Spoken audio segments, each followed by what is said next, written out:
Good evening, everyone. Hope everybody is doing well here today. No hat this time, so I'm going to freeze my bald head. If you're lucky, it might make a good cheesecake, but hey-ho, that's not why you called. No, I want to talk about Keir the Traitor Starmer. Again, I want to talk about the fact that he's trying to put British troops as so-called peacekeepers in Ukraine. Now, I very briefly touched upon it when I was doing my Petition video, but I think this thing must be called out for what it is. It is a blatant pact of aggression from Keir the Traitor Starmer to effectively continue the war between Ukraine and Russia. And I suspect this is all being done to spite Donald Trump. I mean, think about it. Donald Trump has met with Putin and other ambassadors and all that shit over in Saudi Arabia to try and discuss how they're going to have peace between Ukraine and Russia and America. And of course, Zelensky, being the fucking man-child that he is, obviously started stamping like you wouldn't believe. And the leftoids are not taking too kindly to it, because obviously they want this war to continue, because it benefits them and the career politicians and the big banks. This is a war that nobody wanted and nobody asked for.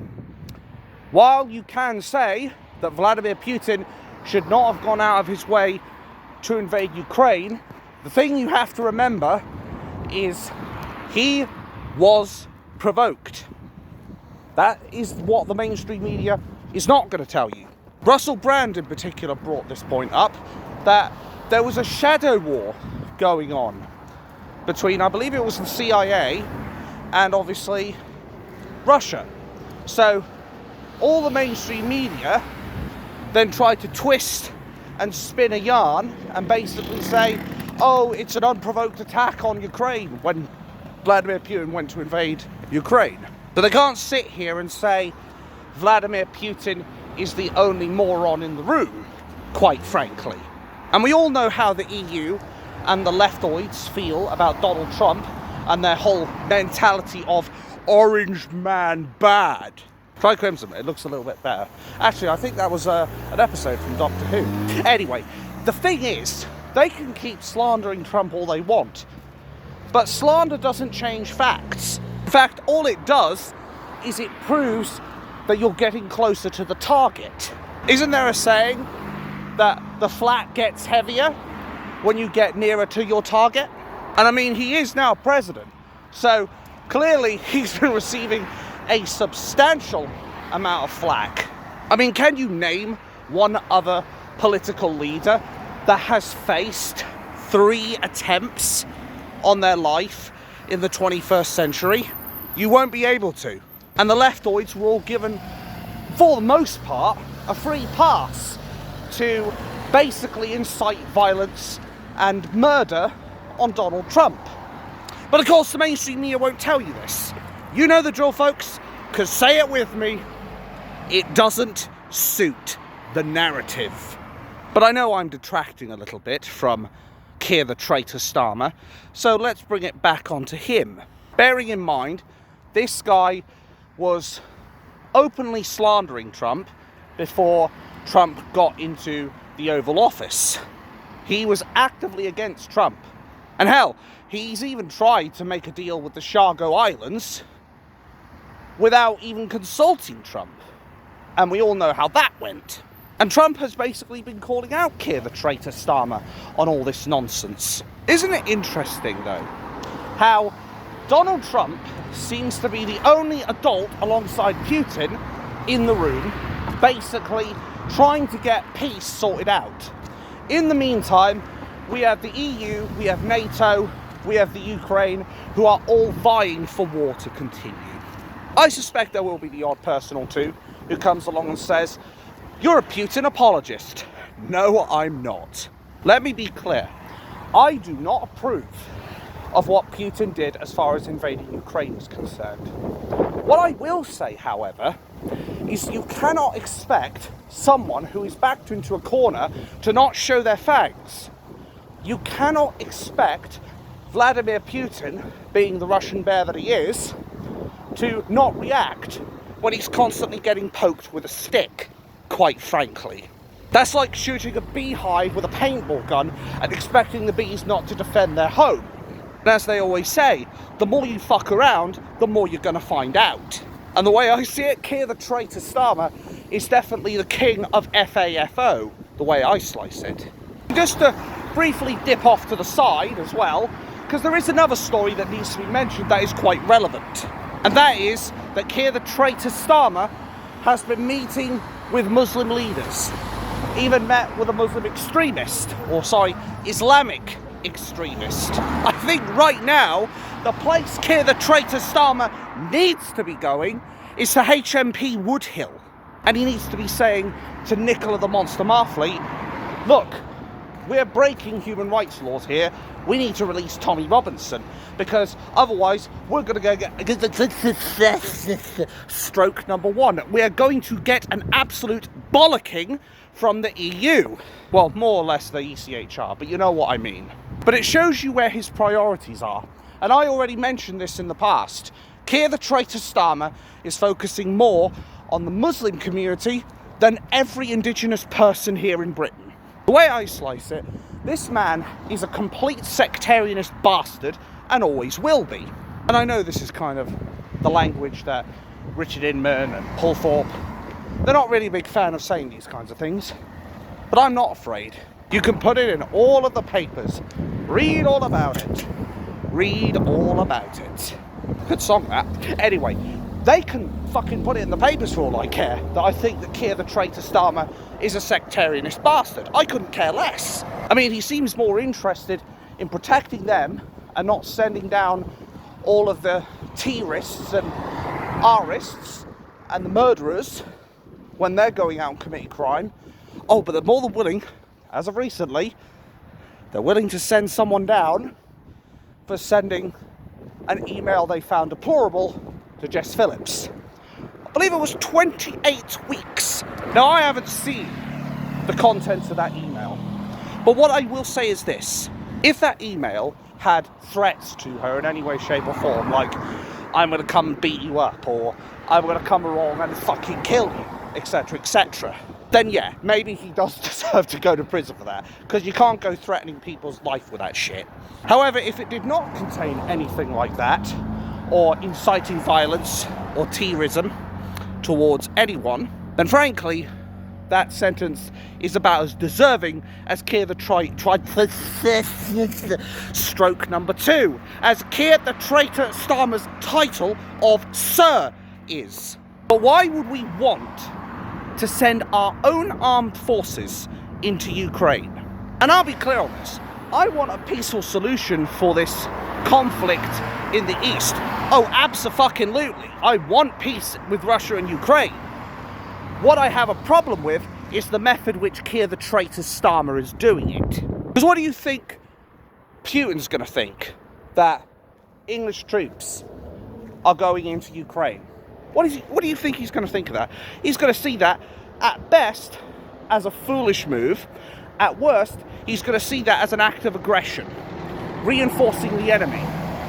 He's going to see that as Britain is basically siding with NATO, rather than actually see the wood from the trees and realise that this war was provoked, and the partial responsibility, bare minimum, has to lie with the European dictators, or maybe I was right first time, the bureaucrats, and of course NATO themselves.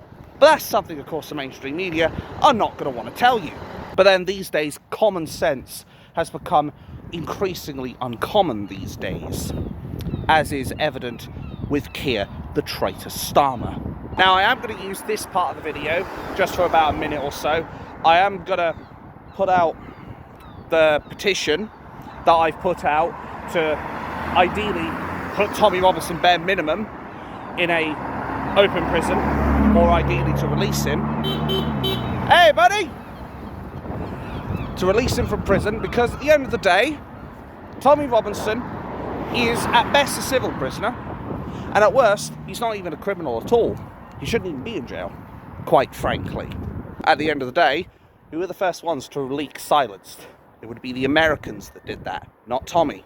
So how can they say that Tommy Robinson is guilty of contempt of court when this film has already been put in the public domain? Ask yourselves that question. But I will say, please sign the petition. Let's get this thing going. It's up to nearly 200 subscribers. No, nearly 200 signatures last time I checked. And I want this thing to blast off. Thank you. And thank you lot as well for obviously signing the petition. Because I know people have been saying the petitions don't do anything. You have to try though. And it's only my second petition I've ever put out, quite frankly. And as the old saying goes, if you don't ask, you don't get.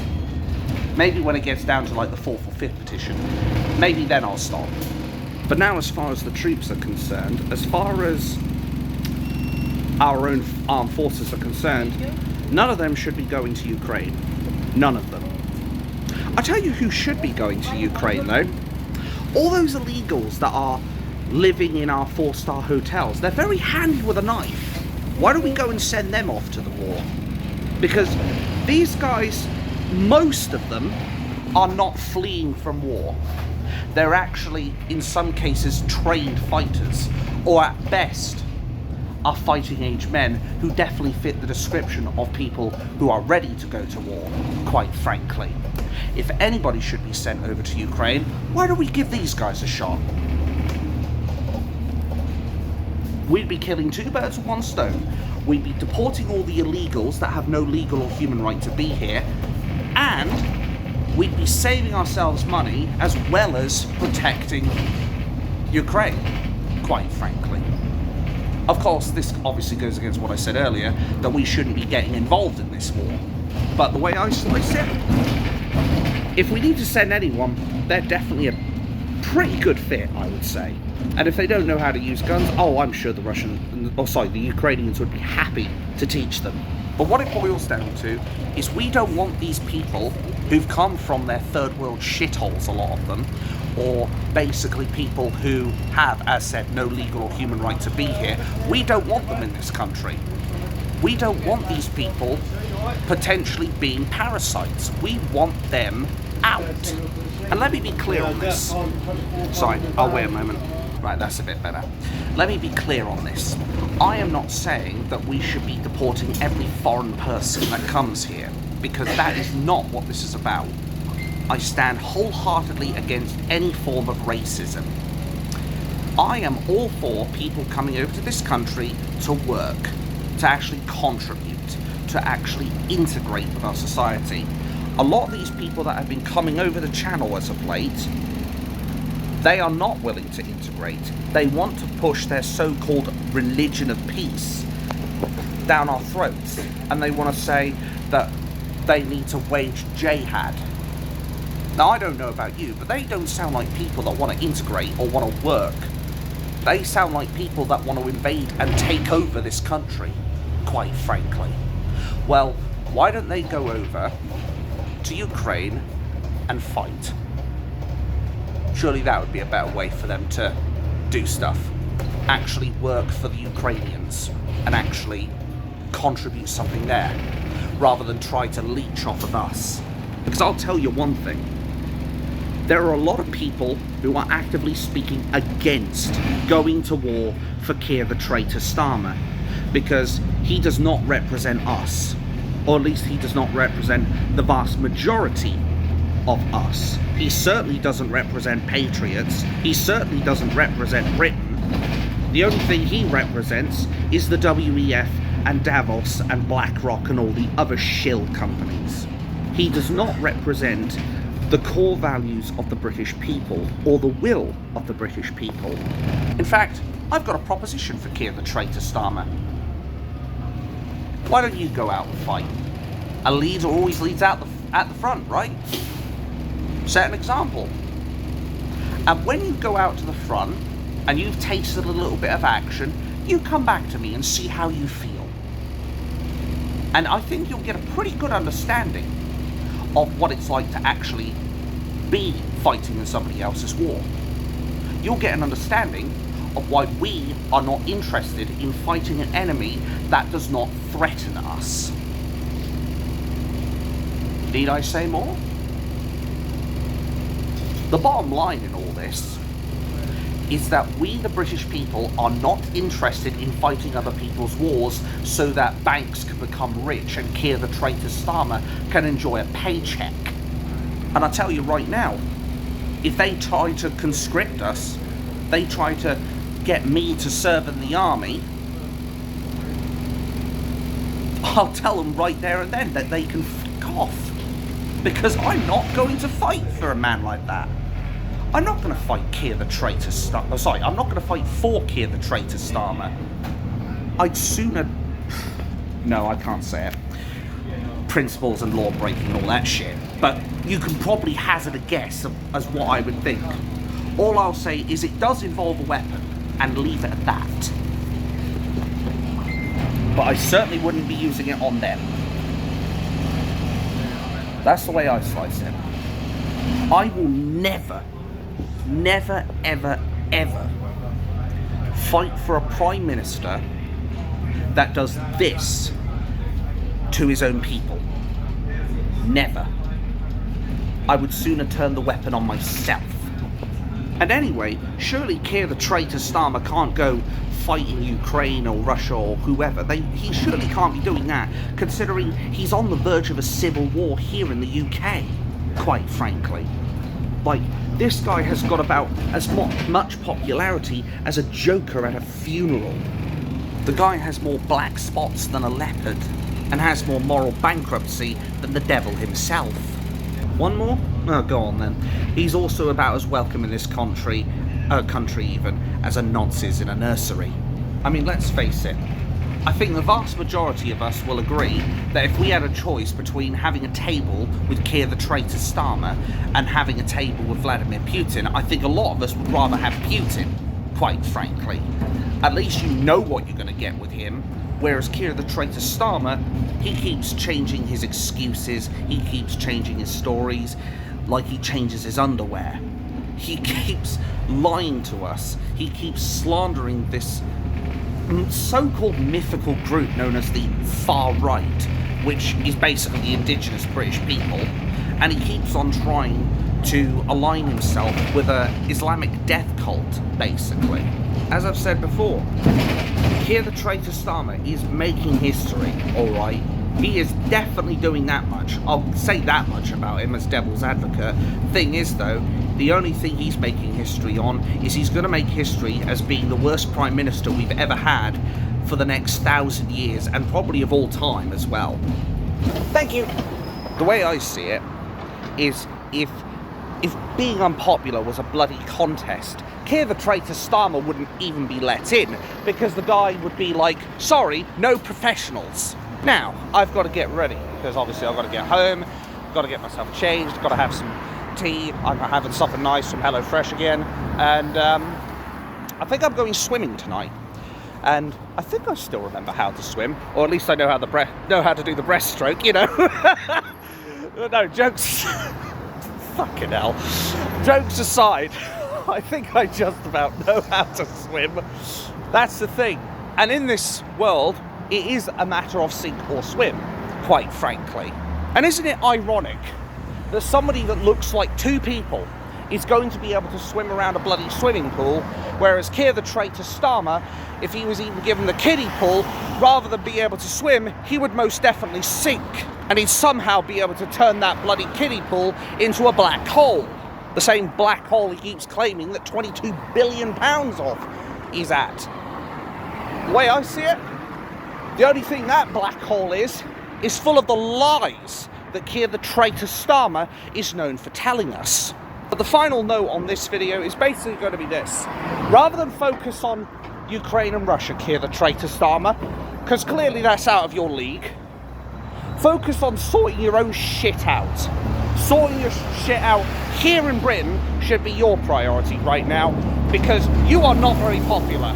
You currently have your own wars, whether it's with Reform, whether it's Conservatives, or whether it's just a war against the so-called far right you keep going on about.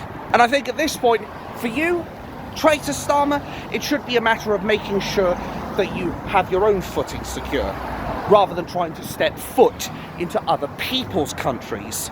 Like I said, You are on the verge of civil war.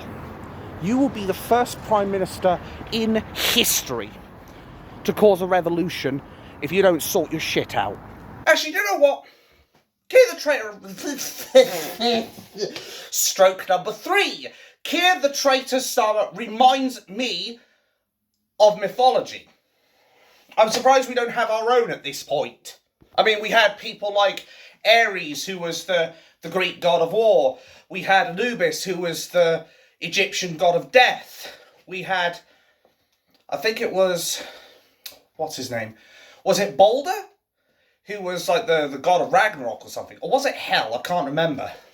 But you know what? I'm surprised at this point that there isn't just specially carved out for us a nice little section on the wall, British mythology. And Keir the Traitor Starmer is the parasite of war, quite frankly. Because that's effectively what Keir the Traitor Starmer is. I certainly wouldn't call him a god. Or maybe he should be classed as the Prime Minister of war. You know, at least then it'll give him something to be remembered by, just like all those gods of the mythology ages. I think that would be a nice little addition, I think, don't you think? We'd have Margaret Thatcher on the wall as the Iron Lady, as long as the portrait doesn't get chucked out. We'd have Ed Miliband, the god of poverty, or something like that, you know, and you could go on with some shit like that. You could call, what is his name, Nick Clegg, the god of lies, or does that already belong to Keir the Traitor Starmer as well? I don't know. But the way I slice it, Keir the Traitor Starmer, you've got enough wars to fight here. And I would watch your step, because it only takes one for you to lose all your credibility, and for you to lose your position as Prime Minister.